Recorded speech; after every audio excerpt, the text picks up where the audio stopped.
All right, we've got a little more data, so I'm going to do another update on the stock market. And at this point, it does appear we are going to get that C wave down. Um, so we probably should expect this pivot is going to get taken out.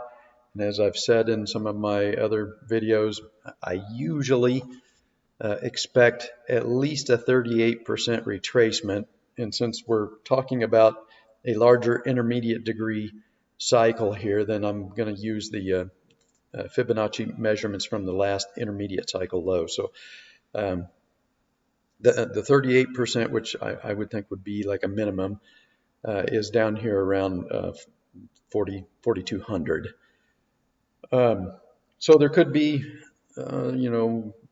more pain ahead, but again, don't fall victim to the mentality that this means the bull market in stocks is over, and we're going to hear plenty of this, and we hear it at every single intermediate cycle correction. They tend to be severe. They tend to be really scary. Sentiment becomes very bearish. People start making predictions for unrealistic downside targets. A lot of the perma bears at every single one of these, they all predict that the bull market's over, but it's not going to be over. Let me get rid of this. It's not going to be over, at least in my opinion, until we have that final parabolic phase.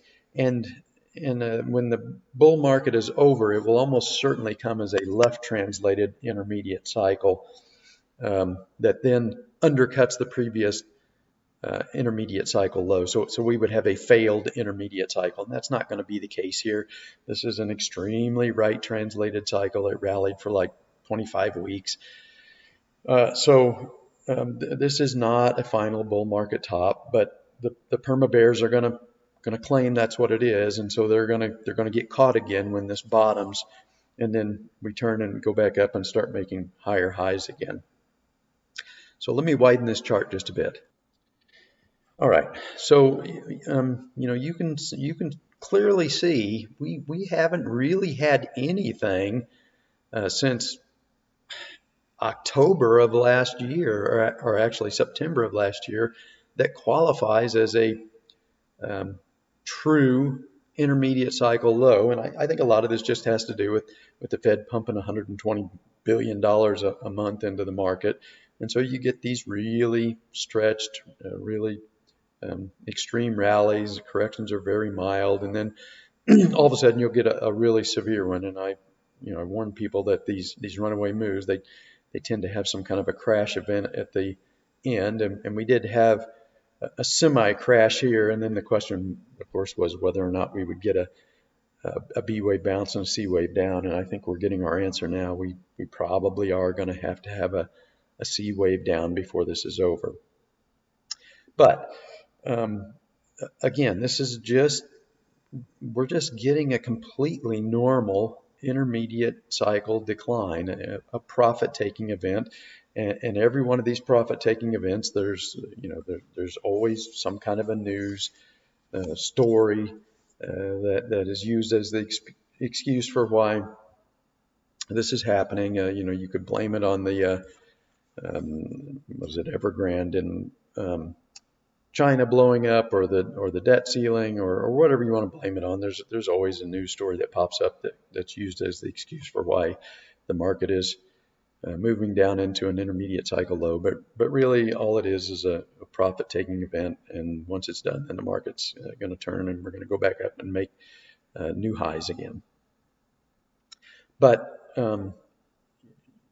like I said, I mean, we haven't really had anything that qualifies as a true intermediate cycle low since September of last year. So this is going on a year now, a little over a year, that we've been waiting for something that qualifies as a real ICL decline. So, I told my subscribers the other day, use a break-even stop on any other stock market positions.